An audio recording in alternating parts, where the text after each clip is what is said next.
Nuevamente, buenas tardes, saludos a todas y todos. Por acá Daniel Montero Cabón desde Barquisimeto. Disculpen que no prenda la cámara, pero es que estoy en la más completa oscuridad acá donde me encuentro en el apartamento. Esperemos que mientras voy conversando tengo la esperanza que pueda llegar la electricidad. Bueno, un gusto enorme compartir con ustedes. De verdad que primero agradecer a Valentina y a todo el equipo que ha organizado este curso, que valoramos profundamente que se abran este tipo de espacios y que podamos discutir el tema de la discapacidad desde distintas posiciones, de distintas corrientes y hacer un abordaje transdisciplinario sobre el tema de la discapacidad. Bueno, aprovechar el espacio y también la batería de la lacto. Vamos a avanzar con la presentación. Valentina nos ha pedido que conversemos con ustedes en relación a la Convención sobre los Derechos de las Personas con Discapacidad. Y yo he tratado de construir esta presentación, este tiempo, ajustando un tema que es bastante amplio, bastante extenso, pero tratando de ajustarnos a la temporalidad del tiempo que nos pedía Valentina, pero también abordar la convención, no en la convención en sí, sino los elementos que permiten, que ha permitido avanzar la convención. Y ahí arranco con esta pregunta que les hago. Le pido que tratemos de hacerlo lo más interactivo que podamos, que este espacio de la virtualidad que a veces uno se siente muy distante, eso no influye en la conversación que podamos desarrollar. Les hago esta pregunta. ¿Es la convención un catálogo de favores o es un instrumento de soberanía para las personas con discapacidad?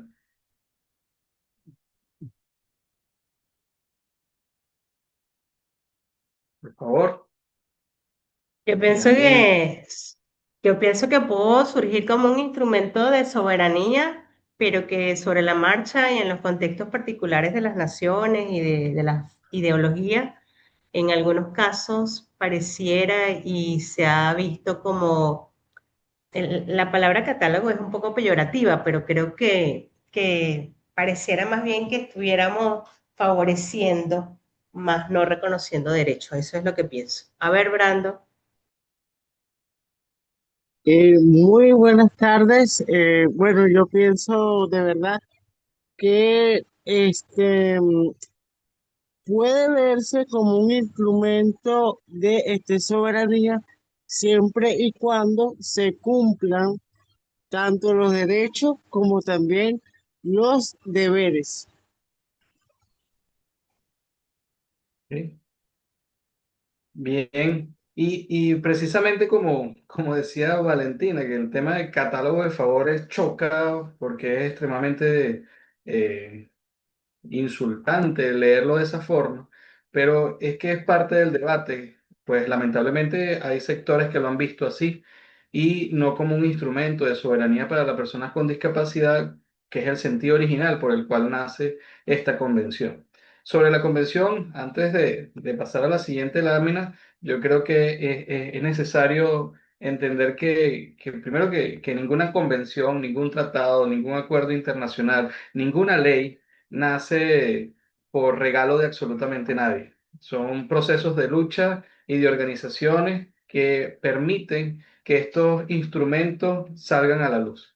Y detrás de la convención hay una historia que es importante recordar rápidamente. El gran movimiento que ocurrió en la década del 70 por la organización de las personas con discapacidad, eso que ocurría en Berkeley con un grupo de personas que demandaban la autonomía y la posibilidad de estudiar en las universidades personas que tenían alguna discapacidad. Luego, grupos de organización que se empiezan a constituir ya desde personas con discapacidad que se organizan desde esa concepción en Londres, en el Reino Unido, y que empiezan a desarrollar un elemento importante desde la construcción social. no desde ese modelo médico del diagnóstico y el trato de la discapacidad como una enfermedad, sino desde el modelo social y el derecho y la participación. De ahí, en los años 80 y 90, empieza a desarrollarse desde las organizaciones del sur, desde América Latina, se fundan redes internacionales de personas con discapacidad que exigen que la discapacidad sea tratada como un tema de derechos humanos y no de caridad, no como un catálogo de favores. Y comienza la presión, en el caso de América Latina, ante la Organización de Estados Americanos y otros organismos. América Latina tiene un elemento importante con la convención, pues es México quien el país que presenta la propuesta ante la Organización de Naciones Unidas y lidera desde el punto de vista formal la propuesta. Si uno revisa la construcción de las convenciones, se puede revisar o leer entre líneas que hubo un proceso de participación muy interesante, pues es la primera convención que se discute en las Naciones Unidas en el cual los actores sociales de la propia convención participan en la discusión. De esta convención para atrás, todas las convenciones se discutían entre diplomáticos, pero los actores sociales no participaban en la discusión de una convención. Esta es la primera convención del siglo XXI en el cual hay una participación directa de los órganos de participación, de los sujetos activos de lo que se va a discutir en esa convención. Y de ahí llegamos a la convención que se aprueba en el 2006 y que Venezuela la ratifica posteriormente y elevándola a un rango constitucional, que es un elemento interesante que ahorita vamos a mencionar, pues no es simplemente el hecho que existe la convención, sino que en el caso venezolano, las convenciones y tratados internacionales tienen rango constitucional y eso le da un mecanismo de doble protección. Entonces, un elemento que considero de suma relevancia es la participación en el proceso de la discusión de la convención.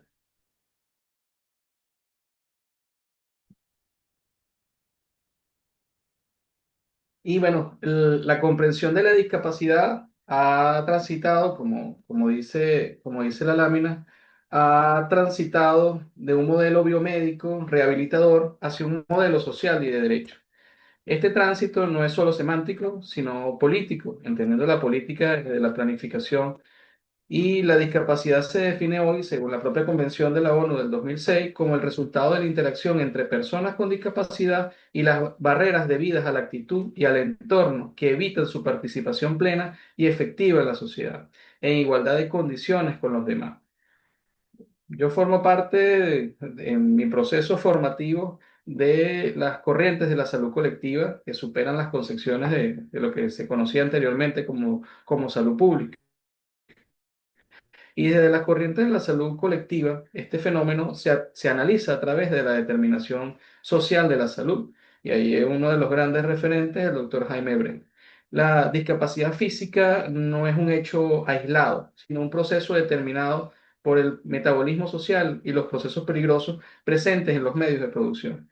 Pues esta convención nos demostró que la discapacidad no es un proceso biológico, sino que es un proceso social, que son las barreras que se generan, no en el individuo, sino la sociedad es la que genera las barreras con las personas. Ahora les pregunto yo a ustedes, ¿cómo usamos el control de la convencionalidad para obligar a la protección social en los territorios? ¿Cómo este interesante logro y maravillosa conquista que fue la Convención de las Personas con Discapacidad en las Naciones Unidas en el año 2006, cómo hacemos que esto tenga una obligatoriedad de protección social real en los territorios?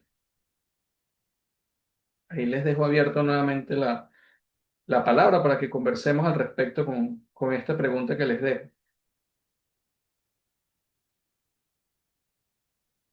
Adelante, Brandon, y después Verity.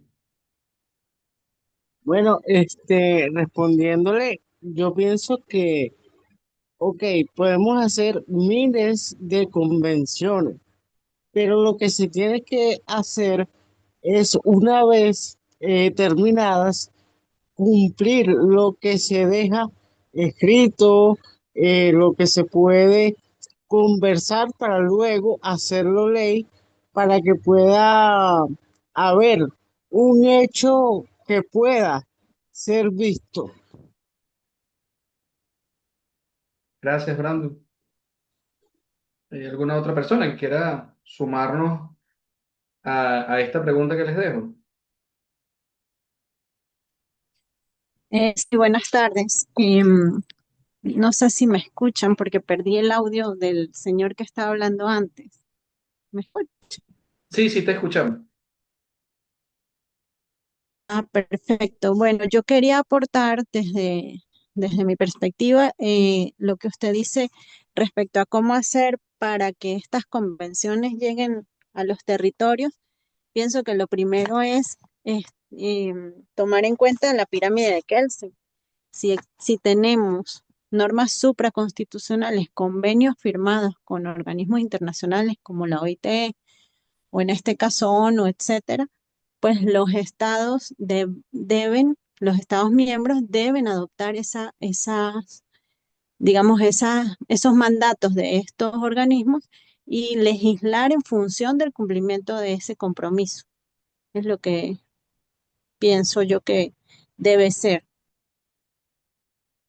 Bien, fíjense, si nosotros revisamos como los 10 elementos, por poner un número más relevantes de esta convención, lo primero que yo les pudiese decir, o por lo menos para mi apreciación, los elementos más relevantes que tiene esta convención, lo primero es el cambio de paradigma. O sea, porque plantea un modelo social en el cual la discapacidad no es una enfermedad del individuo, sino es el resultado de la interacción entre deficiencias y barreras externas. Es decir, sitúa la discapacidad desde otra visión.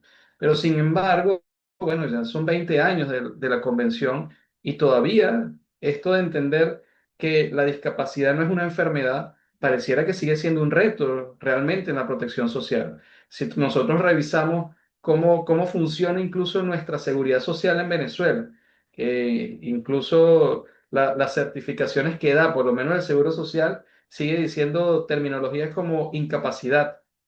Y en el caso del tema laboral, bueno, se usa la terminología discapacidad ocupacional, pero en lo más retrógrado, la incapacidad del seguro social y un poco adecuando categorías, en el caso del INSACEL con la discapacidad, ambas la visualizan desde la enfermedad del individuo.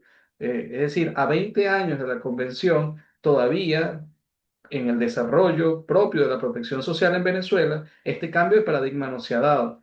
En nuestras instituciones, el manejo de la discapacidad sigue siendo desde la enfermedad del individuo y no el resultado de la interacción entre deficiencias y barreras externas. Otro elemento relevante, por decir un segundo elemento, es la dignidad y la autonomía, el respeto a la libertad de tomar propias decisiones y la independencia de las personas. Eso lo vamos a ver a lo largo de la conversación, que incluso es una consigna de las personas con discapacidad, la necesidad de visibilizar y de la dignidad y de la autonomía y el respeto a la libertad. El tercer elemento podemos mencionar la no discriminación, la prohibición de toda exclusión y garantía de igualdad de protección legal. Y bien, como lo decía la compañera que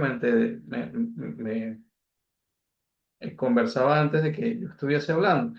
Ella nos indica de que si bien es cierto, tenemos estos convenios internacionales que incluso han sido ratificados por la República, todavía como políticas públicas no existe ese mecanismo donde se garantice realmente la no discriminación a la persona con discapacidad. Cuarto elemento, la accesibilidad universal, el derecho de acceder al entorno físico, transporte, información y comunicaciones como llave de inclusión. Ese elemento, ¿cuánto nos falta por desarrollar? Como un quinto elemento podemos mencionar los ajustes razonables, la obligación a realizar modificaciones necesarias en el entorno, especialmente en el entorno laboral, que no supongan una carga desproporcionada. Un sexto elemento, la vida independiente, el derecho a vivir en la comunidad con opciones iguales, sin aislamiento. Un séptimo elemento podemos mencionar la libertad de expresión y de opinión, el derecho a la información en formatos accesibles, el braille, lengua de señas, la lectura fácil, una cantidad de elementos que se deben garantizar para la libre expresión y opinión de las personas con discapacidad. Un octavo elemento, el derecho al trabajo digno, el empleo en entornos abiertos, inclusivos, accesibles, protección contra procesos peligrosos. Noveno elemento, podemos visualizar cómo se transversaliza la protección social y el buen vivir. En el artículo 28, la garantía de un nivel de vida adecuado y acceso a programas de reducción de pobreza y servicios de cuidado. Y un décimo elemento que yo resalto es la participación política, el derecho a votar, ser electo, participar en la dirección de los asuntos públicos. Si nosotros revisamos la convención, es hermosa, es una, es fabuloso lo que se ha construido en la convención. Pero vuelvo a la pregunta, ¿cómo usamos el control de la convencionalidad para obligar a la protección social en el territorio? ¿Cómo garantizamos la génesis social de la discapacidad, esos procesos peligrosos que se generan tanto en la comunidad como en el ambiente laboral, que es la génesis social de la discapacidad física? ¿Cómo hacemos para erradicarlos, para controlarlos? ¿Cuánto de eso tiene que ver el modelo económico y las relaciones de poder? ¿Cuánto tiene que ver el impacto en el resultado en la salud? Son esos elementos que les invito a que revisemos y conversemos. Ahora, en relación a la arquitectura legal que sostiene la protección social de las personas con discapacidad en Venezuela se articula en tres niveles, que también hay que reconocer que Venezuela como andamiaje jurídico tiene una cantidad de elementos muy importantes que empiezan esa convención del 2006 a darle unos niveles de mayor protección jurídica a la persona con discapacidad. Desde el nivel internacional está la Convención sobre los Derechos de las Personas con Discapacidad de la ONU, que es un eje transversal que establece la autonomía, la no discriminación y la participación efectiva. Pero también en el ámbito laboral están los convenios de la OIT que garantizan la igualdad de oportunidades y la redactación de profesional. Hay unos mensajes en el chat, no sé si revisamos para continuar. Por acá está Yuraima Bustamante que nos dice, para que la Convención sobre los Derechos de las Personas con Discapacidad deje de ser un ideal ético y se convierta en una realidad tangible, especialmente en entornos donde la infraestructura y las instituciones aún presentan barreras, es necesario activar mecanismos de exigibilidad. La soberanía del individuo con discapacidad se ejerce cuando éste pasa de ser un beneficiario de ayuda a un sujeto de derecho que demanda el cumplimiento de la norma. Se sigue el modelo médico. La mayoría de nuestras leyes son hermosas. El asunto es su aplicabilidad y cumplimiento. Eh, Britton nos dice, la información debe ser un puente entre leyes y acción. El problema no es el qué, la ley, sino el cómo, la gestión, el presupuesto y la sanción. Mientras no haya consecuencias por el incumplimiento, la ley seguirá siendo literatura.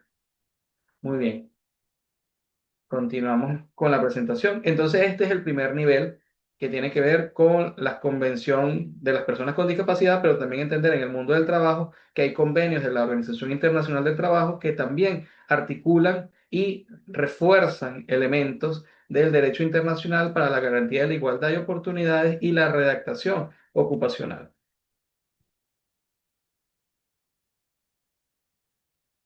Hay otro segundo nivel, que es el nivel constitucional y orgánico. En este caso tenemos la Constitución de la República Bolivariana de Venezuela, que, bueno, establece en el artículo 81, reconoce el derecho de las personas con discapacidad al ejercicio de sus facultades y a su integración familiar y comunitaria, lo cual es un elemento histórico también muy relevante, porque fíjense que nuestra Constitución es del año 99 y la Convención es del 2006, es decir, Venezuela antes de la Convención ya planteaba un reconocimiento constitucional a las personas con discapacidad. Y el artículo 86 nos habla de la seguridad social como servicio público no lucrativo. Y es importante recordar que nuestra Constitución establece, si mal no recuerdo, en el artículo 23, que todos los convenios y tratados internacionales firmados por la República tienen rango constitucional. Es decir, que aquí el nivel internacional y el nivel constitucional generan como una doble protección de la garantía del derecho a las personas con discapacidad. En el caso de las leyes orgánicas, tenemos la Ley Orgánica del Trabajo, los trabajadores y las trabajadoras, que establece la obligatoriedad de la inclusión laboral y la protección contra la discriminación. Y la LOCSIMAT, que define la responsabilidad del patrono en la prevención de accidentes y enfermedades que generen discapacidad, centrando la acción en el control de los procesos peligrosos. Y ahí vemos las normas técnicas del ISACEL, como por ejemplo la norma técnica de los servicios de seguridad y salud en el trabajo, que prioriza como poblaciones vulnerables para desarrollar gestiones en las entidades de trabajo en materia de salud y seguridad, la protección a las personas con discapacidad. Fíjense, les voy a contar una cosa que ocurrió, que nos ocurrió recientemente. Nosotros tenemos un centro que se llama Salud y Trabajo, damos capacitaciones, asesorías, pero también es un centro de atención a trabajadores y trabajadoras víctimas de enfermedades ocupacionales y accidentes de trabajo. Y hace como 2 meses nos llegó un trabajador adulto mayor que ya tenía una certificación por una discapacidad ocupacional, incluso con su porcentaje de discapacidad, que su certificación es antes del 2012 y su porcentaje de discapacidad no lo dio el ISACEL, sino que lo dio el Seguro Social. El punto es que el señor acude a nuestra consulta porque tiene una situación de que se están vulnerando sus derechos como persona con discapacidad. Y nosotros le damos una serie de orientaciones y le indicamos que acuda a la CONAPDI, a la Comisión Nacional de Personas con Discapacidad, acá en el estado Lara, y que plantee la situación de vulneración que él está teniendo como trabajador con discapacidad. Cuando él acude a la CONAPDI revisa su documentación y ve que tiene una certificación de discapacidad por el Seguro Social. La CONACDI le indica, no, por acá la CONACDI no puede hacer nada por usted porque esto es nada más para discapacidad común. Ahora le pregunto yo a usted, ¿en algún lado de nuestra legislación o de la propia Convención Internacional hay una diferenciación de personas con discapacidad dependiendo del origen de la discapacidad? En ningún lado que yo recuerde. En ningún lado. Si hay algún otro compañero o compañera que nos quiera indicar. Yani nos dice no. Por lo tanto, eso que estaba haciendo la Comisión Nacional de Personas con Discapacidad era vulnerar el derecho a una persona con discapacidad. Es decir, es como el mundo al revés de Eduardo Galeano, ¿verdad? El CENI, la instancia nacional rectora de la atención y la protección de los derechos de las personas con discapacidad, vulnera el derecho de una persona con discapacidad porque para algunos funcionarios se concibe que la discapacidad que maneja la ley de personas con discapacidad es exclusivamente para la discapacidad no ocupacional. Realmente en ninguna parte de nuestra legislación hay una discriminación que diga que persona con discapacidad es nada más la que cuya discapacidad sea un origen distinto al trabajo. Pero le pongo esta situación que ocurrió para que sigamos viendo cómo este marco, que es extremadamente extraordinario desde el punto de vista del derecho internacional, el nivel constitucional y el nivel orgánico, en su praxis todavía falta mucho por su desarrollo. Fíjense una cosa interesante ahora pasamos a un tercer nivel, que son las leyes especiales. Tenemos una ley propia, que es la ley para personas con discapacidad, que es del año 2007. Fíjense que nace un año después de la convención y que es la base para el reconocimiento de derechos prestacionales y más allá de eso, otra cantidad de derechos. Lo que se hace es como instrumentalizar o tropicalizar para Venezuela la gran convención del 2006, llevarla a una ley nacional. Y así nace esta ley para personas con discapacidad. Pero además tenemos otra ley que les digo, en el mundo del trabajo y prácticamente en el mundo también de las personas con discapacidad, es una ley que salió y que todavía la gente no sabe que es ley. Tenemos una ley que se promulgó en el año 2023, que es la Ley de Trabajadores y Trabajadoras con Discapacidad. Y yo no sé si alguno de ustedes ha tenido la oportunidad de revisar esta ley, pero si la ley del 2007 es extraordinaria y que va enlazada con la convención del 2006, esta ley del 2023 le invito a revisarla. Realmente es un instrumento de vanguardia que profundiza la estabilidad laboral reforzada y la participación protagónica en la gestión de la salud y la seguridad. Incluso la ley establece la inamovilidad laboral para cualquier trabajador con discapacidad. Y como toda ley de personas con discapacidad, no discrimina cuál es el tipo de discapacidad. ¿Conocen ustedes esta ley, la ley de trabajadores y trabajadoras con discapacidad del año 2023?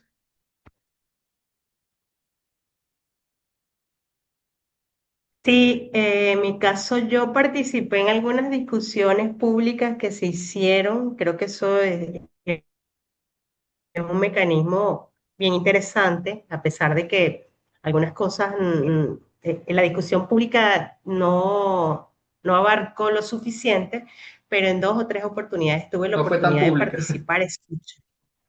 Sí, no, sí fue pública, Daniel. Yo lo que creo es que aquí el asunto es que se hacen las No fue cosas, amplia, pero pues no. la tarea y la actividad y el resultado se diluye porque no es discutir por discutir. ¿Quién discute? ¿Con qué potestad discute? ¿A cuál es la protección? Entonces, pero eso sí fue novedoso y le he revisado, pero coincido contigo, ya le vamos a dar la palabra a Verity. Hay gente que ni siquiera sabe que la ley existe y de hecho con la actual del 2024 que derogó la del 2007 está pasando exactamente lo mismo. Adelante, Verity. Sí, Gracias, bueno, yo Valentina. quería aportar también, dijiste que también iba a decir lo mismo, aun cuando hubo una discusión pública. Creo que el tema de la discusión pública desde perspectiva no fue suficiente y además no tomó en cuenta quizás el componente de la participación activa de las personas con discapacidad en cuanto a sus derechos. E incluso hay algunos términos que es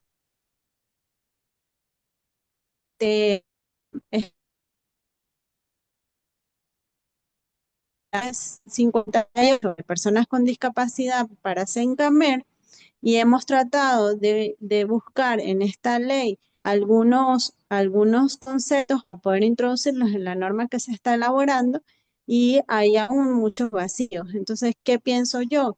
Que quizá esa discusión pública, como lo dijo Valentina y como lo dijo el profesor, no fue tan pública o quizás se diluyó todo el aporte para poder sacarla, para poder tener una bandera y se instrumentalmente que debería ejecutarse en un documento que no es más sino un documento, porque se hace incluso difícil la aplicabilidad porque falta todavía muchas políticas públicas que incluyan la participación protagónica de las personas con discapacidad, que son quienes saben todas las barreras que tienen que vivir diariamente. Fíjense, y con estos dos comentarios que ustedes hacen, una discusión sobre personas con discapacidad sin personas con discapacidad vulnera la consigna fundamental de la Convención. Nada sobre nosotros sin nosotros. O sea, que las trabajadoras con discapacidad y las personas con discapacidad no participasen en la discusión de esta ley vulnera el elemento doctrinal fundamental de la lucha de las personas con discapacidad, que es esa gran consigna de nada sobre nosotros sin nosotros. Pero lo que quiero visualizar es que decir que en Venezuela no hay un andamiaje jurídico para la protección a las personas con discapacidad es una mentira, porque realmente sí existe. Tenemos de nivel internacional tratados firmados y ratificados por la República, tenemos derechos constitucionales, tenemos leyes orgánicas y tenemos leyes especiales, incluso más allá del hecho de que se haya debatido o no se haya debatido con la participación que uno quisiese que se dieran estas discusiones de las leyes, es un instrumento de vanguardia. Hay que reconocerlo, que realmente esta ley de trabajadores y trabajadoras con discapacidad es un instrumento de vanguardia que es importante masificar su conocimiento, porque es un instrumento de lucha muy importante. Fíjense que el hecho de la inamovilidad laboral que establece esta ley es un elemento de protección muy importante y más con los procesos de flexibilización laboral que hemos estado viviendo en los últimos años en Venezuela. Y por eso reitero que es muy interesante revisar esta ley de trabajadores y trabajadoras con discapacidad. Ahora, ¿cómo se aplica el derecho al cuidado en una comunidad indígena o en un barrio de Valencia? O sea, salgamos del marco jurídico. ¿Cómo nuestra sociedad, cómo nuestros pueblos indígenas o nuestros sectores populares sin elemento jurídico alguno, cómo construyen desde su práctica cotidiana mecanismos de derecho al cuidado de una persona con discapacidad.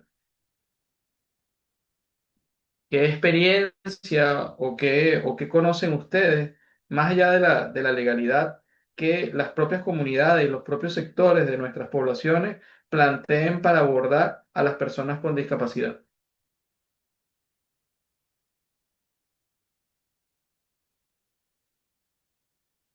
Bueno, en ese caso, Daniel, yo insisto siempre que a veces los privilegios parecen derechos. Y en el caso de la discapacidad hay elementos bien diferenciadores y es una obligación esa de definir que no es lo mismo estar en un centro poblado de la capital de la República a estar en un barrio o estar en una comunidad indígena. Ahí realmente se ve el desequilibrio, la brecha, y es donde se exige que la política pública actúe. Hay un tema que tú, los abogados, y sé que tú con precisión lo manejas con mucha fineza, y es que no podemos, en el caso de la discapacidad, no podemos tratar igual porque hay diversidad de discapacidad y hay diferencias notables. Entonces allí el principio de justicia se violenta. Entonces creo que esa es mi apreciación. Vamos a darle la palabra a Nubia para que sigas con tu exposición. Hola, buenas noches. Gracias, Valentina. Caramba, profe, de verdad me encanta su forma de expresar, su manera tan humana y sensible. Y quiero compartir con usted el hecho de que, bueno, vivo en Valencia y desde un rato estoy trabajando la bioética. Entonces, a veces siento que ese vacío humano, esa poca sensibilidad, en ocasiones mutila, pues los derechos de muchas personas con discapacidad. El hecho de que también la falta de información, fíjese que usted, y reconozco, no sabía que había una ley de discapacidad 2023, cosa que debería ser divulgada, que debería ser expuesta, discutida en los entornos. Casualmente yo tengo un compañero voluntario de hospital con silla de ruedas y tengo una vecina y tú no ves una rampa, tú no ves una señalización. La subida de la urbanización es una gran subida que yo digo, Dios mío, cada vez que yo lo veo, paro mi carro, le digo agárrate y lo subo.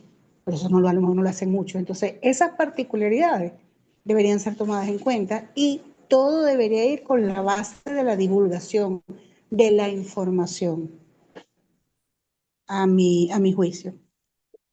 Muchas gracias. Fíjense, los invito también a que este tema lo visualicemos desde el triángulo de la viabilidad política que planteaba Carlos Mato. ¿Sabe? Entender el proyecto político de la discapacidad y los derechos. ¿No? Hay un proyecto político, hay una esencia y hay un elemento doctrinario como proyecto político que se plantea en esa gran convención del año 2006. Pero tenemos que entender también cuál es la capacidad del gobierno, los recursos y estructuras para ese proyecto, ¿no? Y cómo se desarrolla la gobernabilidad del sistema, en este caso, para las personas con discapacidad. Y eso parte de los actores y la visibilidad de los actores, que un elemento que hemos venido en cierta forma conversando.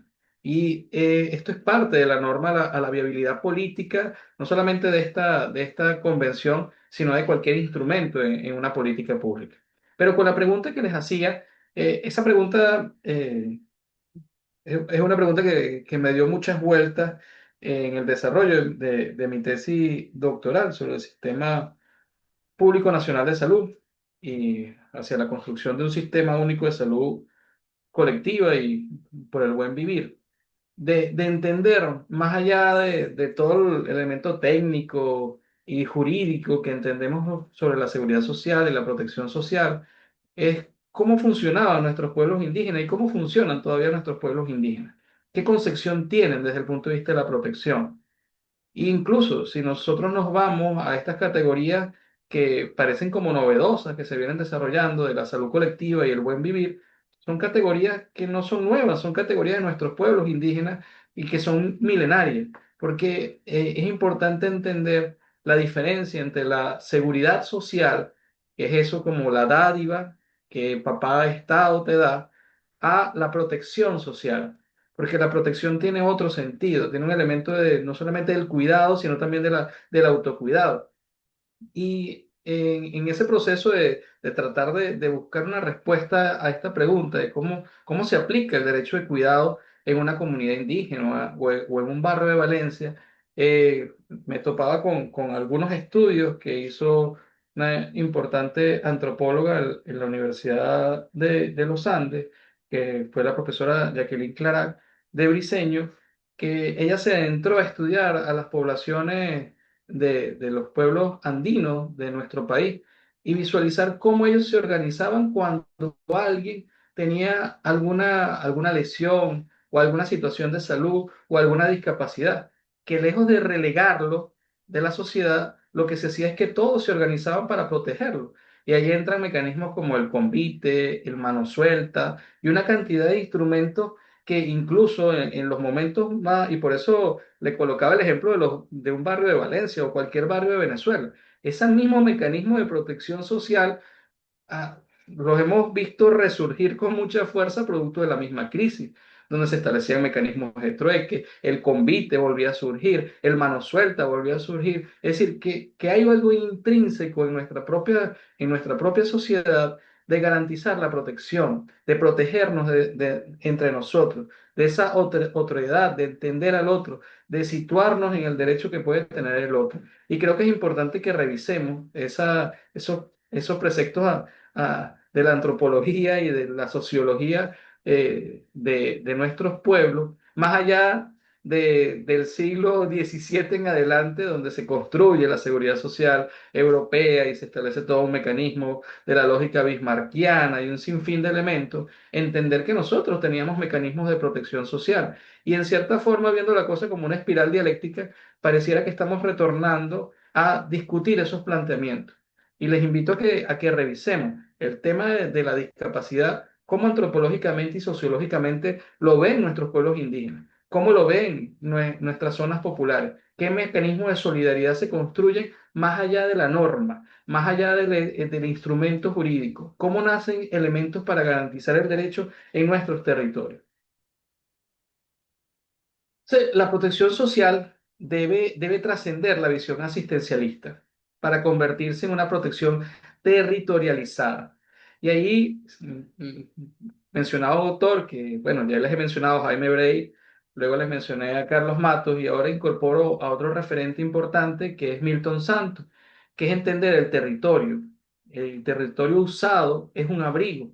Por lo tanto, la ciudad y el centro de trabajo deben ser rediseñados bajo los principios del diseño universal. Y es que el primer territorio, ¿cuál es? El primer territorio es nuestro cuerpo. Entonces, en esa concepción debemos rediseñar muchas cosas. Milton Santos, que es considerado como el padre de la geografía crítica, que nos obliga a entender los territorios más allá de un simple mapa y de un simple elemento esquematizado, entender el territorio que se mueve y que se construye, también tenemos que entender el territorio donde habita esa persona con discapacidad y obligarnos al rediseño bajo los principios del diseño universal. Creo que hay unos comentarios por acá en el chat.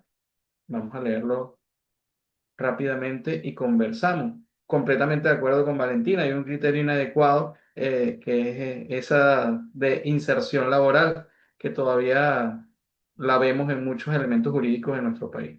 Hay mucho que ver con la cosmovisión y colectividad en la comunidad indígena. La protección social debe ser base de las políticas públicas. La comunidad indígena requiere contextualización. Completamente, porque a veces por el hecho de que el indígena no se parece a lo que científicamente entendemos, por eso como que no vemos lo relevante. Pero si nos quitamos esa estructura que a veces el proceso formativo nos ha generado y también desde la ciencia social entendemos la organización de los pueblos indígenas, créanme que vamos a entender muchos elementos que si lo convertimos en políticas públicas es una ganancia enorme para la protección social de las personas con discapacidad y para la protección social de la humanidad en general. Bueno, continuamos con la siguiente lámina. Ahora les hago esta otra interrogante, porque vemos que el planteamiento neurálgico que nos hace la Convención del 2006 es pasar de esa concepción medicalizada de la discapacidad a una concepción social de la discapacidad. Ahora, ¿qué pasa en un hospital cuando se niega un tratamiento de alta tecnología alegando altos costos? ¿Cómo se aplica la bioética de la dignidad y la convención para revertir esta decisión? Y entendiendo que esa tecnología de alto costo, al no lograrse garantizarla, puede conllevar a que una persona termine con una discapacidad o tenga secuelas de una discapacidad ya existente. Entonces ahí nos encontramos ese choque entre la bioética utilitarista de contratos contra la bioética de la emancipación, que es de la dignidad. Les dejo abierta esta pregunta. ¿Cómo se aplica la bioética de la dignidad y la convención para revertir este tipo de decisiones?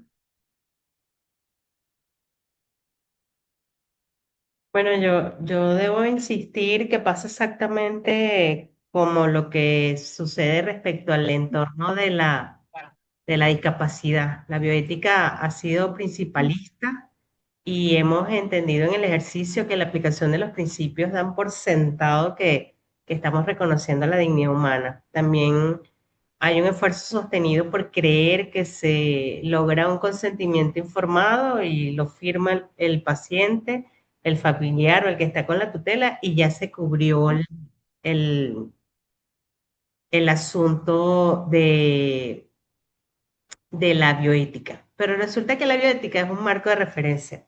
Por lo tanto, aquí no solo es que hay que ver el asunto con la complejidad y el respeto general. Y como también se tiene como un esquema complejo, filosófico, y que no reporta tantos beneficios porque requiere un examen sostenido de revisión de cómo se están haciendo las cosas, sobre todo en el entorno hospitalario, queda de lado. Fíjate, Daniel, tú mencionabas que en lo del caso de la persona que asistió con una situación. Yo tengo un caso de unos conocidos que tienen un hijo que nació con una discapacidad o que tiene una discapacidad congénita, la doctora Sujaila me lo explicó ayer y lo comprendí, y está esperando turno para el quirófano desde hace 15 días. Y hay un asunto relacionado porque necesitan usar Botox y eso ha sido muy cuesta arriba para la familia. Entonces, coincide perfectamente, aun cuando no hay alta tecnología, o si pudiera hacerlo, nos pone de frente en un debate que quizás tampoco se está haciendo ni a la altura ni en el tiempo necesario. Así es.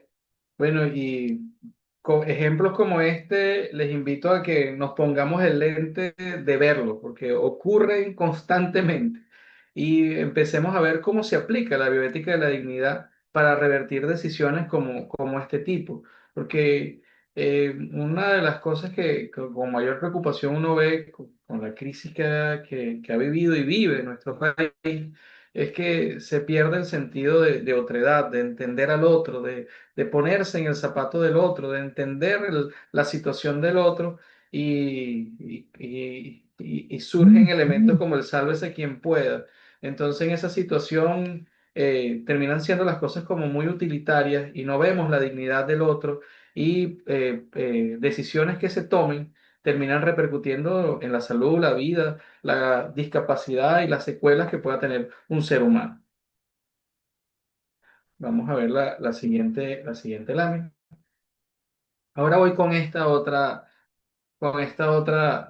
problema. Una empresa aplica el teletrabajo para aislar al trabajador y no adecuar la planta física. ¿Es esto inclusión o es exclusión tecnificada?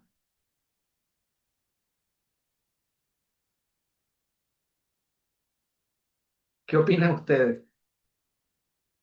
Hay un trabajador con discapacidad y la empresa lo que en vez de adecuar físicamente el puesto de trabajo a las condiciones y características de la discapacidad del trabajador, adecuarlos ergonómicamente, lo que hace es aplicar el teletrabajo y con eso aísla al trabajador y no adecua a la planta física. ¿Es esto inclusión o es exclusión tecnificada?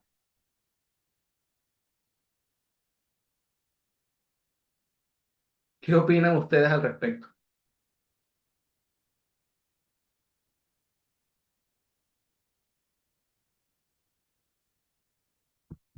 ¿Sí me están oyendo?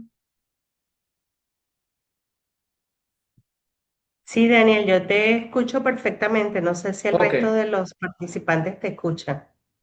Bueno, yo coincido contigo, eso es una exclusión disfrazada de oportunidad para eh, para Para el la tema organizacional. Sí, sí, sí, se escucha.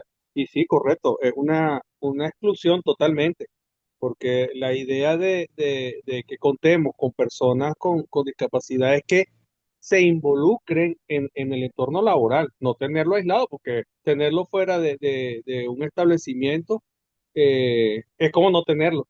Y entonces, ¿dónde se está hablando aquí el tema de inclusión?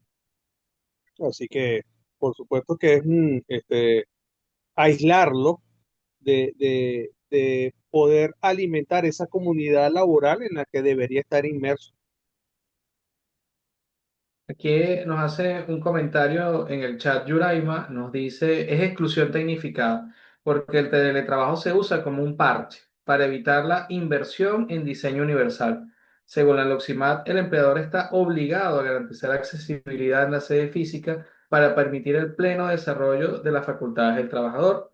Roxana nos dice, es exclusión, porque la idea es que sea una integración, no un aislamiento. Marianly Villarroel nos dice, es una exclusión tecnificada, obliga al trabajador a permanecer en su esfera privada. Y ahí los invito nuevamente a que revisemos a este autor, al brasileño Milton Santos, que nos habla de la justicia espacial, ese elemento entre el territorio que protege, el territorio como abrigo, al territorio que expulsa, a ese territorio que limita. Y es parte de un debate muy necesario, porque el tema del territorio es el problema, considero yo, el problema fundamental de la discapacidad, porque la discapacidad no es una enfermedad, como bien lo define la propia convención, sino el problema fundamental es social, de la adaptación, del espacio, del abrigo que se debe dar en los territorios. Le coloco esta otra pregunta. La falta de transporte accesible impide la territorialización del cuidado. ¿Cómo organizamos el poder popular para exigir justicia espacial? Y cuando digo espacial, me refiero al territorio, ¿no? No al viaje a la luna que estamos nuevamente como humanidad acercando.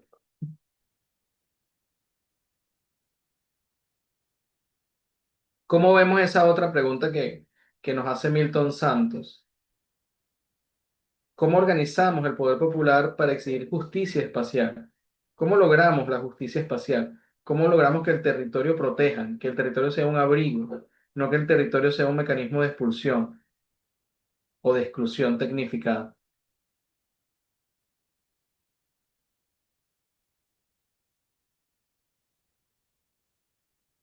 Bueno, mientras piensan esa pregunta, vamos a avanzar con lo siguiente, volviendo al tema de los saberes ancestrales y del cuidado. Los saberes ancestrales y esos sistemas de cuidado. O sea, ahorita hay, para algunos sectores es una cosa como muy esnovista el tema de los sistemas de cuidado. Para otros hay sectores que están planteando cosas muy, muy interesantes. Otros lo están viendo desde un elemento de mercantilización de los sistemas de cuidado. Pero el punto es que la categoría sistema de cuidado está en debate y tenemos que entender el sistema de cuidado para las personas con discapacidad, pero también entender, como he venido conversando, el tema de los saberes ancestrales, inspirados en esa cosmogonía de los pueblos indígenas venezolanos. La protección social se entiende como un cuerpo territorio. El cuidado no es una carga individual, sino una red colectiva de apoyo que garantiza la armonía o el buen vivir. Ese concepto del buen vivir, del sumak causai, es un elemento interesante a revisar, y que científicamente digo, desde la concepción de nosotros los académicos que vemos esto, o sectores académicos que ven el saber ancestral como una cosa ajeno a la ciencia. Favorablemente hay sectores de la academia, desde la corriente de la salud colectiva, que han venido haciendo una cantidad de publicaciones muy interesantes que los invito a revisar y que los invito a revisar desde esa concepción de descolonizar la rehabilitación y empezar a entender el proceso del cuidado no como una carga individual, sino una red colectiva de apoyo que garantice la armonía o esa gran concepción indígena que es el Sumak Kawsay, el buen vivir. Hay un tema interesante que también les quería plantear sobre el tema de la discapacidad física, que, a fin de cuentas es el punto central por el cual Valentina nos invita a esta conversación, y es la incorporación del tema de la inteligencia artificial, los exoesqueletos y la medicina de última generación, que debe ser vista como una fuerza productiva liberadora. El teletrabajo también surge como una herramienta que rompe las barreras arquitectónicas de los fijos espaciales, permitiendo la integración desde la soberanía del hogar-territorio. Cuando se concibe de esta forma y no como un mecanismo de exclusión tecnificada, es importante revisarlo. Cómo el desarrollo de las fuerzas productivas, el tema del desarrollo tecnológico, debe servir como fuerzas productivas al servicio de la vida. Y hay una cantidad de avances tecnológicos extraordinarios, brazos biónicos, exoesqueletos, una cantidad de elementos que están sirviendo como herramienta para romper las barreras arquitectónicas de los fijos espaciales que separan y excluyen a las personas con discapacidad. Si alguien tiene algún comentario sobre este tema, les invito a que me comenten. Está abierto el micrófono. Valentina nos dice, importantísimo el asunto del cuidado. Yuraima Bustamante comenta, cuando el transporte falla, el cuidado se queda encerrado entre cuatro paredes. No se territorializa porque el individuo no puede apropiarse de su entorno. La falta de transporte accesible es una forma de violencia espacial. Organizar el poder popular significa entender que luchar por un autobús con rampa es luchar por la soberanía sobre el territorio. Completamente de acuerdo contigo. Fíjate que yo valoro mucho, Daniel, que le hayas dado la mirada a esta presentación desde la salud colectiva, porque la aproximación del cuerpo como territorio, que lo decía Foucault en su momento, y cómo estos autores de nuestra región enmarcan la oportunidad de que nosotros reconozcamos nuestro cuerpo como un mecanismo de autodefinición y de autodeterminación. Y aquí yo vuelvo a insistir con el asunto de los privilegios, porque también desde las corrientes más de moda y más de cómo nosotros definimos a quién nos parecemos desde el punto de vista antropológico y sociológico, el, el enmarcado y el encuadre respecto a los accesos en materia de inteligencia artificial, de los exoesqueletos, de todo lo que se ha generado para mejorar la adaptación, la adaptabilidad de personas con discapacidad, está reducido a temas económicos, a capitales, a, a situaciones que se ven como fáciles y accesibles, pero que en la realidad generan expectativas que están lejanas en tiempo y espacio de nuestras propias contextualizaciones. Y por ello valoro muchísimo esta mirada, porque creo que el punto de partida en nuestro país es verificar desde el know-how, desde nuestra comunidad, lo que sabemos hacer bien y cómo ese apoyo comunitario, sentido y sostenido puede hacernos un cambio en todas las situaciones. Fíjate que todas las interrogantes nos abren un abanico de situaciones que resolver. Y aquí la gran pregunta que hemos hecho en las sesiones que llevamos hasta este momento, ok, sabemos que todo está así, pero ¿qué vamos a hacer? Entonces, el hecho de que le demos la mirada con el enfoque de Jaime Breil, que a mí me parece que es oportunísimo, nos deja unas tareas bien interesantes. porque es necesario. ¿Qué vamos a hacer con lo que sabemos que no está bien? Así es, Valentina. Y el llamado es al hacer. ¿Qué vamos a hacer? Porque a veces nos quedamos en un proceso de teorización muy grande o también nos quedamos en un proceso de autoflagelación, de que, ay, qué horrible, nada de lo que hay se hace, nada se construye, no estamos haciendo nada de lo que está establecido en la legislación o en la convención. Muy bien, eso como elemento de catarsis estamos claritos de que eso no se está haciendo. Ahora nos corresponde entender el fenómeno, más allá del fenómeno, la esencia de ese fenómeno. Y sobre la esencia de ese fenómeno, ¿qué hacer? ¿Qué vamos a aportar? Que cada quien según su capacidad, qué aporta, qué puede desarrollar al respecto. Aquí en el chat hay un comentario. Ay, ay, ay, uy, uy, uy. Sí, ese es cuando la gente se queja mucho y vive en el ayayay, uyuyuy, Sí, yuyuyuy, ayayay, completamente. ¿sabes? Sí, Entonces, es una completamente. forma jocosa de eso que acabas de decir. Sí, completamente, es eso. A veces nos quedamos en el ayayay, uy, uy, uy, pero también, perversamente, hay sectores, que hay que decirlo, que se lucran también con el ayayay, uy, uy, uy. Le pongo ejemplos que a veces son muy delicados, ¿no? El tema de las organizaciones de personas con VIH-Sida, como hay sectores que organizan eso para algunos fármacos en específico. O sea, de eso hay una documentación enorme de muchas situaciones. O organizaciones el tema de la ONG y la vulnerabilidad. Y eso lo hemos visto terriblemente y que es un tema bastante complejo, el tema de las ONG y la vulnerabilidad en Venezuela. Hay sectores que mientras más pobreza o más discapacitados, las cifras son mejores para pedir recursos. Entonces, eso es un tema que también es muy delicado y que tenemos que visualizar. Y por eso celebramos este curso en el sentido de que creo que transversaliza distintas visiones de comprender el tema de la discapacidad, pero más allá de eso, de movernos, de qué vamos a hacer, qué podemos plantear desde los distintos sectores y de los distintos ámbitos en los cuales cada uno de nosotros pertenecemos. Fíjense, una cosa interesante, que es el tema de la inclusión tecnológica, el tema del teletrabajo como ruptura de las barreras arquitectónicas y cómo se incorpora también todo este tema de la tecnología para la atención y el acompañamiento a la persona con discapacidad. Le pongo el ejemplo desde mi área. Yo soy médico, especialista en el área de la salud ocupacional, de la medicina del trabajo, y soy docente bueno, de varias universidades, pero en pregrado acá en Lara doy la unidad curricular de evaluación y diseño ergonómico en el último año de la carrera de ingeniería en higiene y seguridad laboral.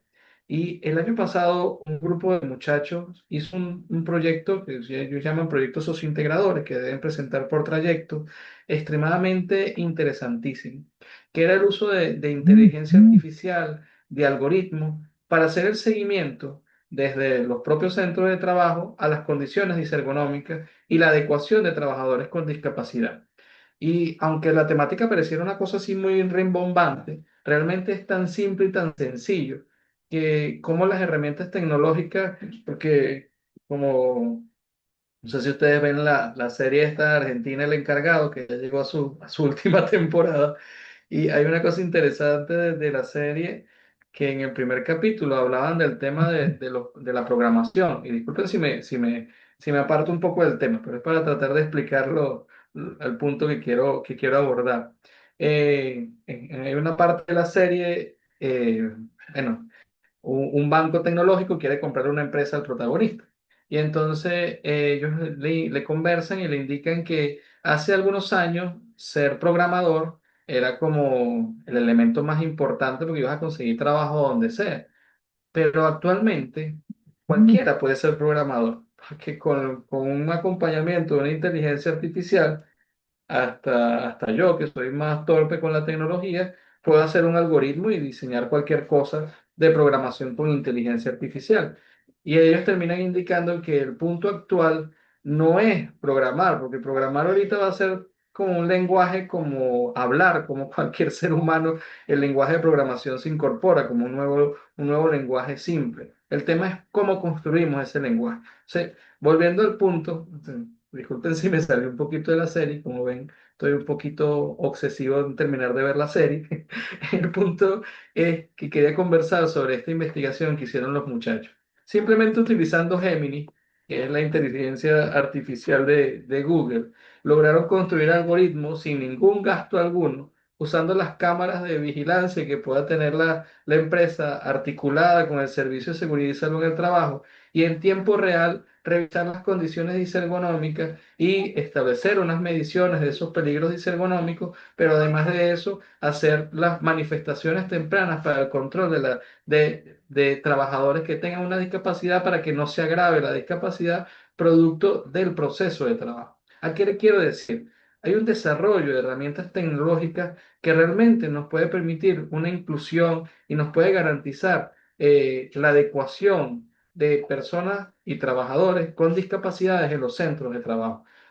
A veces, mire, una de las cosas más duras del ejercicio de la medicina del trabajo primero, que el ejercicio como tal de la medicina del trabajo es extremadamente triste como medicina, porque una enfermedad ocupacional no tiene cura, es completamente irreversible y por eso es discapacitante.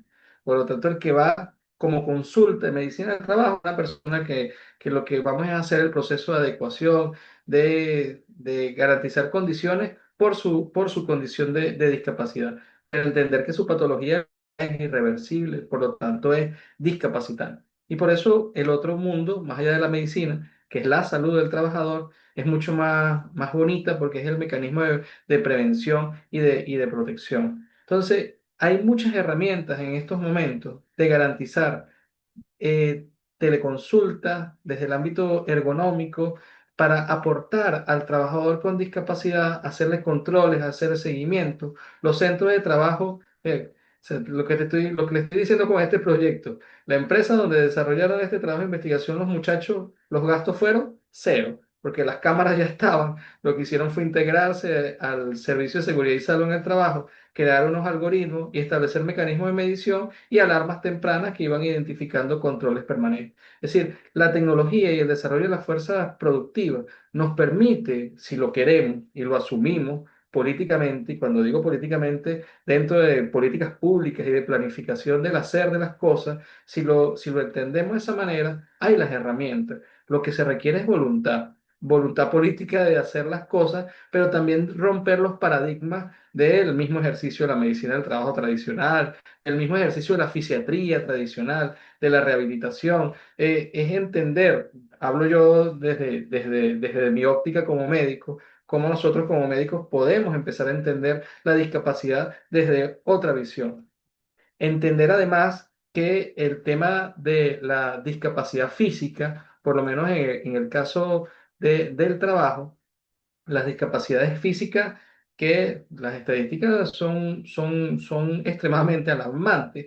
Más del 95% de las certificaciones de discapacidad ocupacional del INSACEL son generadas por trastornos musculoesqueléticos, son discapacidades físicas. Y de ese 95% de discapacidades ocupacionales, menos del 5% fueron declaradas por las empresas. Es decir, que la empresa no está garantizando la protección a la discapacidad que genera y entonces el trabajador queda vulnerable y tiene que iniciar un proceso extremadamente tortuoso que puede durar hasta 15 años para que el INSACEL le logre dar una certificación por su discapacidad y tratar desde esa lógica que todavía sigue siendo de la seguridad social, no llegamos ni de cerquita a la protección social, pero es tratar de garantizar por lo menos algún derecho en el sentido de protección a este trabajador que producto de los procesos peligrosos de su trabajo que conllevó a esa discapacidad física. Entonces, tenemos un problema enorme. La discapacidad física en el mundo del trabajo es el 95% de la certificación de la discapacidad ocupacional. Y esto obliga a entender la dignidad del trabajador con discapacidad y la inclusión de las personas con discapacidad en los entornos laborales. Y aquí hay un nodo crítico que es el retorno laboral. Es un nodo crítico que tenemos que entenderlo, que la empresa lo ve desde costo y productividad, pero que la persona con discapacidad lo ve desde su dignidad y su autonomía, y que la familia debe verlo desde el cuidado y el apoyo. y el Estado lamentablemente lo ve desde el presupuesto y esas concepciones arcaicas de la salud pública. Entonces, hay un nodo crítico y por eso cuando leía que Valentina colocaba el tema de la inclusión laboral, porque realmente es un término que no es el correcto. El nodo crítico es entender el retorno laboral, cómo choca el retorno laboral entre la concepción de la empresa, de la familia, del Estado y de la persona con discapacidad. Aquí hay 6 comentarios. Eh, N. Britton dice, es inoportuno, pero no se garantiza la protección que perdió la salud por un trabajo. Número alarmante, 95%. Personas con discapacidad, dice por acá Roxana, increíble ese desarrollo. La pandemia, Britton nos dice, la pandemia vino a explotar esta vía del teletrabajo y eso llegó ahora para quedarse. Pero para las personas con discapacidad es inclusión y participación. Usándolo correctamente es un mecanismo de inclusión porque rompe barreras físicas, pero tenemos que entenderlo en ese sentido, que no se convierta en un proceso de exclusión tecnificada. Bueno, dejo la palabra para que ustedes escriban o se expresen verbalmente sobre este nodo crítico del retorno laboral.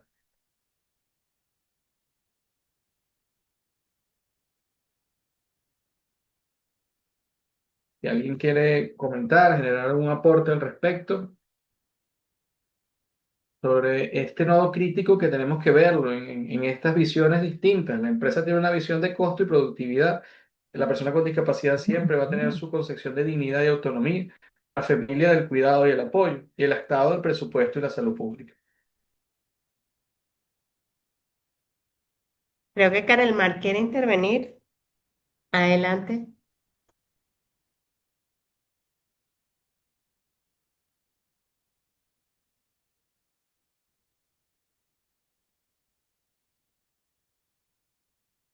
Adelante. Sí, se Fíjate escucha. que, Sí, sí, sí, te adelante. escuchamos. Entiendo que están abordando inicialmente ahorita el nodo crítico del retorno laboral. Sin embargo, quería expresar algunas consideraciones que no pude hacerlo por cuanto igualmente que una gran mayoría ha tenido limitaciones desde el punto de vista de la energía. Pero inicialmente usted comenzó haciendo un interrogante respecto a los favores o así era considerada la convención como un instrumento. Eh, Ciertamente nosotros podemos indicar que ese enfoque de los favores va a obstaculizar de una u otra forma la creación de políticas públicas que sean estructurales y sobre todo en materia presupuestaria. ¿Por qué? Porque no van a asumir que otorgar una adaptación o adecuarse, establecer medidas para las personas con discapacidad sea una obligación legal tal como se ha asumido. Por ejemplo, se me ocurre que si las universidades asumen eh, hacer una adecuación o una adaptación curricular, flexibilizar un horario, o bien otro tipo de medidas pues, que favorezca o transite hacia este paradigma, pues lo podrían ver como o no van a sentir esa obligación de incorporar todos esos protocolos para esos reglamentos académicos como tal. Sabemos que la convención sin duda alguna ha representado un hito en materia de derecho internacional, sobre todo cuando hablamos de derechos humanos. Pero yo diría que más que un paradigma en materia de derechos humanos, nosotros pues, deberíamos enfocarnos y creo que es la inquietud que han tenido muchas personas que hacen vida ahorita en este curso, es esa inquietud por lograr identificar cuáles son esas fortalezas y los desafíos, es decir, qué debemos hacer en lo sucesivo para lograr materializar o implementar progresivamente todos esos derechos que están consagrados y todos esos enfoques innovadores, pues porque sin duda alguna esta convención tuvo un enfoque innovador, pero tampoco es menos cierto que recibió algunas críticas desde el punto de vista de la progresividad de los derechos, ¿no? Entonces, esas son consideraciones importantes que deben realizarse. Ahora bien, con relación a ese nodo crítico, bueno, a nivel de las organizaciones o de las entidades de trabajo, sin duda alguna, pues nosotros podemos observar y me atrevo a afirmarlo sin necesidad de manejar estadística y en función de mi experiencia, es que no hemos logrado como materializar efectivamente la finalidad o el objeto que esté establecido en la normativa, lo que hace que en consecuencia las empresas pues no se proyecten para establecer medidas y para el cumplimiento de todos esos mecanismos legales que están consagrados. Que el Estado puede ejecutar políticas públicas en materia de discapacidad, sí, si bien es cierto, pero creo que no está dentro de sus prioridades como tal. De hecho, observar un presupuesto de 77,8% de una inversión proyectada al 2026 en materia de social, pues eso nos conllevaría a analizar ciertos aspectos en los cuales no necesariamente las medidas en materia de discapacidad ha sido la prioridad.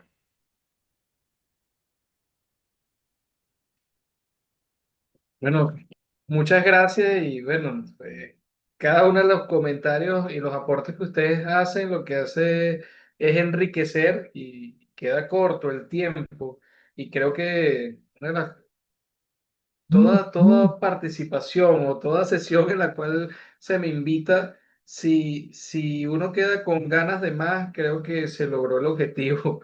Que una conversación que uno haga que resuelva todo es una conversación para mí que quedó incompleta. Y yo creo que me voy con una grata satisfacción de haber compartido con ustedes. Me he nutrido enormemente de sus aportes y nuevamente de verdad que felicito el esfuerzo que se está haciendo con este curso de discapacidad física y bioética que obliga a entender esta situación desde distintas cosmovisiones, distintas corrientes filosóficas, pero que nos hace un llamado enorme a qué hacer. Para garantizar la efectividad de estos derechos se requiere una gerencia de resistencia. Mario Testa nos hablaba del saber poder y ahí les incorporó otro referente latinoamericano importante de la salud colectiva. Él nos mencionaba Testa el tema del saber poder, de democratizar el conocimiento médico para que las personas con discapacidad sean el sujeto de su propio cuidado. Y ahí concatenamos con esa concepción de de, de Milton Santos, de que el territorio, el primer territorio es nuestro cuerpo. Entonces, democratizar el conocimiento médico para que la persona con discapacidad sea sujeto de su propio cuidado. Y unos elementos de Carlos Matus, el tema de la viabilidad política que ya habíamos conversado. Es necesario identificar los nodos críticos para transformar la norma en una realidad palpable en el centro de trabajo y en donde se habita. O sea, mientras no entendamos, no identifiquemos cuál es la esencia de este fenómeno, no identifiquemos los nodos críticos, va a ser completamente difícil que podamos transformar la norma en una realidad palpable para nuestros territorios. Y como síntesis de emancipación, yo recojo esa frase que para mí me generó un impacto muy grande al estudiar la convención y la historia de la convención. Nada sobre nosotros sin nosotros. Esta frase obliga a la necesaria participación. Nadie puede hablar de las personas con discapacidad sin las personas con discapacidad. Nadie puede tomarse el tema de las personas con discapacidad sin las personas con discapacidad. Esto obliga a una ruptura epistémica, obliga a entender esto desde la salud colectiva, entender la dignidad y el territorio y también entender el tema de la tecnología para la autonomía. Es decir, como síntesis emancipadora, le resumo en esa gran frase de la convención, nada sobre nosotros sin nosotros. Bueno, quedo de ustedes para algún comentario, algún aporte. Me Wow, gustaría Daniel. conocerlos Eh, porque arrancamos y no conocimos muy bien cada uno de ustedes, qué hacen, en qué ámbito están. Me gustaría un poco en el tiempo que nos queda eh, compartir un poco más y bueno, decirles que aquí estamos en toda la disposición siempre para sumar y para aportar en la construcción de los derechos. Bueno, Daniel, yo te agradezco. Me ayudaste con una tarea del doctorado de bioética. Tomé nota de algunas cosas y creo que ha sido una sesión bastante sui generis por la situación por la que atravesamos, pero justo coincido también contigo en eso que dices. Si una sesión no nos deja abierto un puente lleno de preguntas y de inquietudes, es una sesión que para mí está incompleta, porque la intención con este programa de formación es seguir investigando y tener elementos de juicio para hacer líneas de investigación, para propiciar la formación en las comunidades en el propio sujeto con discapacidad. Y creo que hoy se ha logrado de una manera maravillosa cómo manejaste el tema de la convención. Efectivamente, podemos revisar la convención porque es un documento público que es accesible, pero la comprensión de cómo imbricamos ese aspecto técnico, burocrático, legal con la realidad, nos diste esa tarea. Una cosa interesantísima es que nuestros participantes tienen distintas formaciones. Entonces tú cada vez que ves intervenir a alguien, no los conoces ya, espero que los que están presentes puedan presentarse. Entonces ves que desde su mirada hay una comprensión y eso también creo que es una ganancia. Cada sesión nos va aportando elementos y categorías emergentes y estoy segura de que al final vamos a tener un producto, la sistematización de la experiencia de forma general, pero también de manera individual vamos a tener productos en las que cada uno de nuestros invitados han tenido una importante contribución. Entonces, agradecida, valoro mucho que pese a las circunstancias nos hayas acompañado. Estoy segura que en el futuro vamos a tener oportunidad de compartir presencialmente. Y bueno, le dejo el camino abierto para que los participantes comenten quiénes son, qué hacen y si tienen algún interrogante para ti. Bueno, feliz noche. Por aquí Hugo Vera desde Valencia. Eh, bueno, siguiendo el orden que nos indica Valentina, bueno, yo soy TCU en tecnología de incendio y psicólogo organizacional.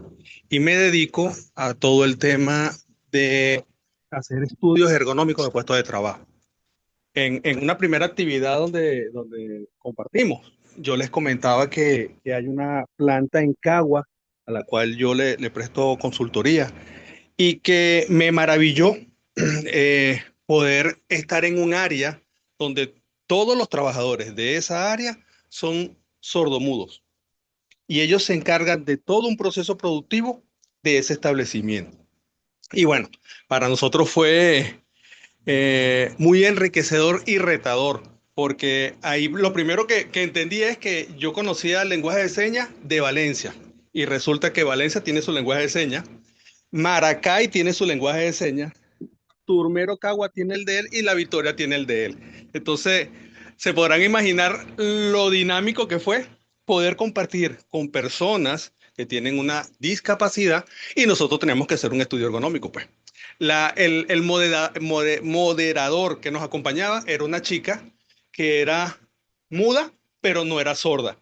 Y bueno, levantamos el trabajo. Y eso nos enriqueció a nosotros como equipo enormemente de ver que sí hay organizaciones donde le dan cabida a personas con discapacidad y están abocados a protegerlo. Porque nosotros, como les repito, estábamos haciendo estudios ergonómicos del puesto de trabajo y eso incluía desde microclima hasta el análisis del puesto como tal. Entonces, escuchar lo que el profesor nos está diciendo, que hay un equipo que utilizó tecnología de la que contamos actualmente para hacer desarrollos y poder apoyar en estos estudios, pues genial. Definitivamente la pandemia trajo cosas muy buenas que expandió más nuestra forma de desarrollar el trabajo. Muchas gracias, Gracias, Hugo. Hugo.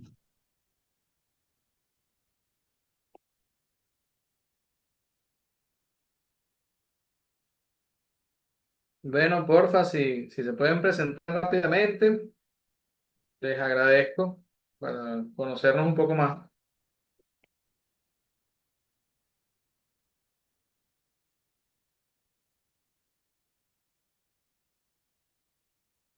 Bueno, están tímidos, no sé si es el calor, pero por ejemplo tenemos a la doctora Suhaila Mat, que es la directora regional de la Atención Integral para las Personas con Discapacidad, que está adscrita en la Corporación de Salud del Estado de Aragua. Tenemos un equipo de fisioterapeutas, psicólogos y personal de salud que pertenece a un centro de atención integral para las personas con discapacidad en 2 o 3 municipios del estado Aragua, como son Girardot, Mario Briceño y Ragorri, y Santos Michelena. Teníamos a profesionales que tienen que ver que su trabajo está relacionado con el mundo de la bioética. Y en el caso de Verity, que que dejó la sesión porque se quedó sin energía eléctrica, ella es una consultora organizacional que está relacionada con las normas técnicas y la discusión que se hace en este momento de la tripartita entre la OIT, el Estado venezolano y los responsables de la norma técnica.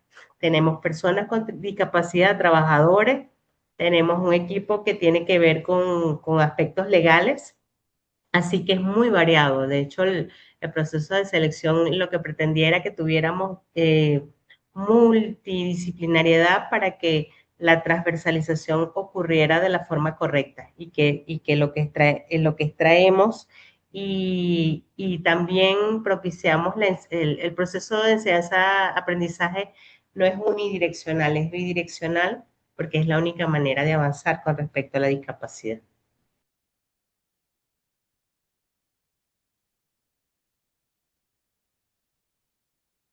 Bueno, por mi parte, de verdad que agradecido por también les agradezco a ustedes con todas las vicisitudes sin electricidad y estos calorones horribles que están haciendo, que hayan tenido la amabilidad de tener este espacio para escuchar las cosas que quería compartir con ustedes la noche de hoy.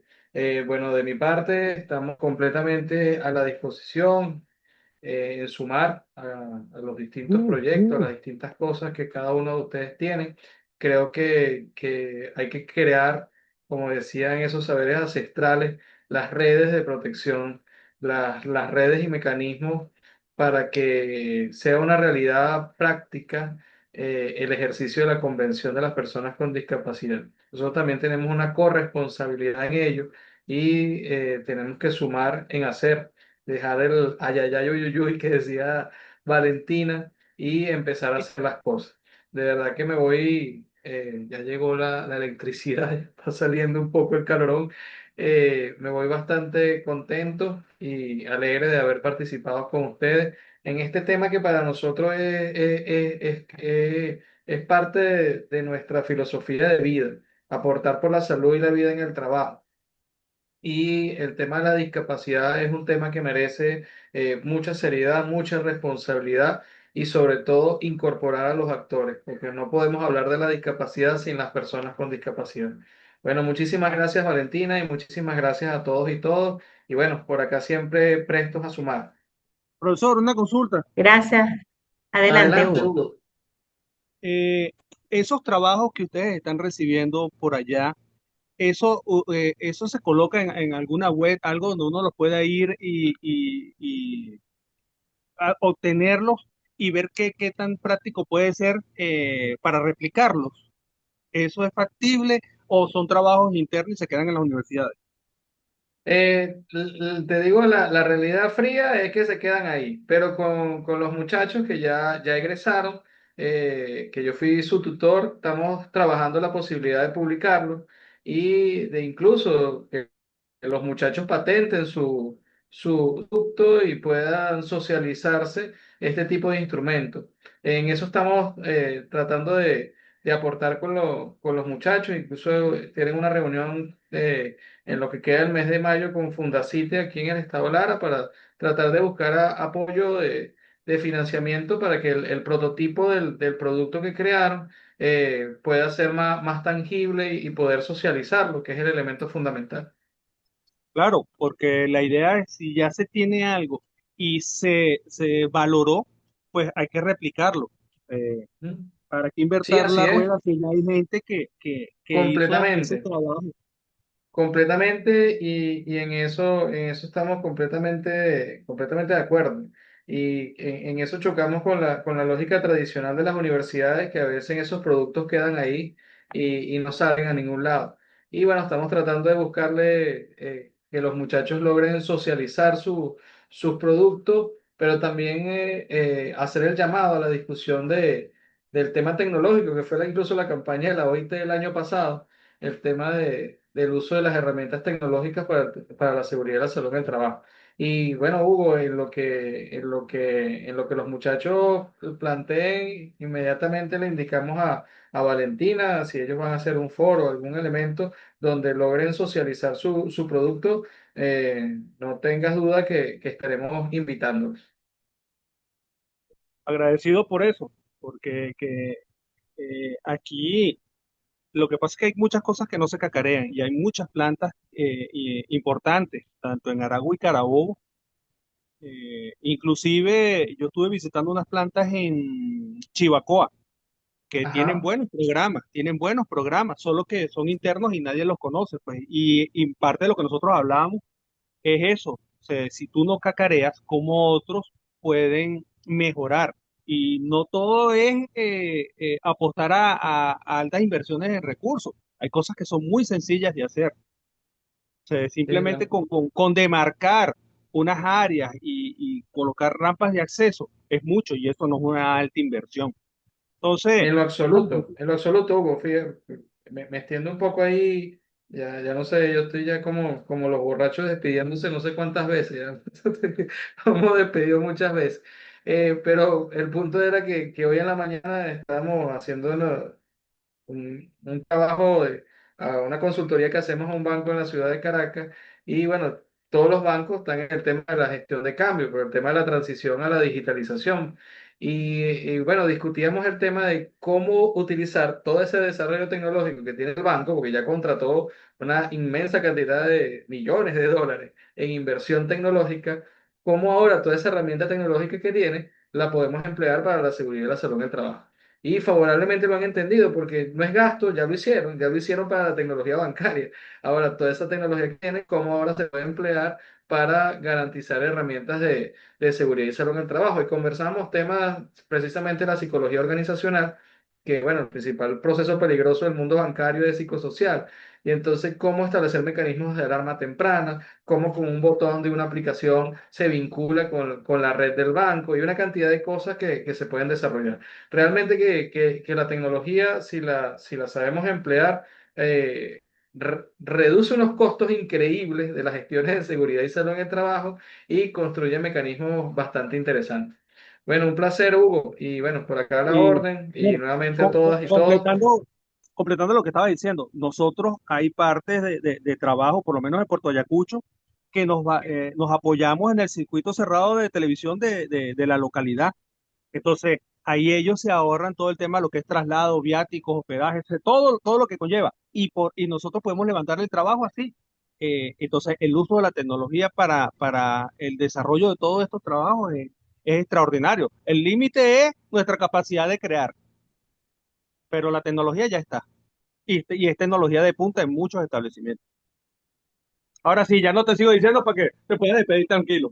Feliz No, noche. y necesito cerrar porque aquí por tercera vez en el día hemos sido víctimas. Yo que quería cerrar con un poema, aprovechando la inspiración de Daniel, bueno, es perfecto, es de Rubén Darío, que dice, y así voy ciego y loco por este mundo amargo. A veces me parece que el camino es muy largo y a veces me parece que es muy corto. La verdad que yo, al igual que Daniel,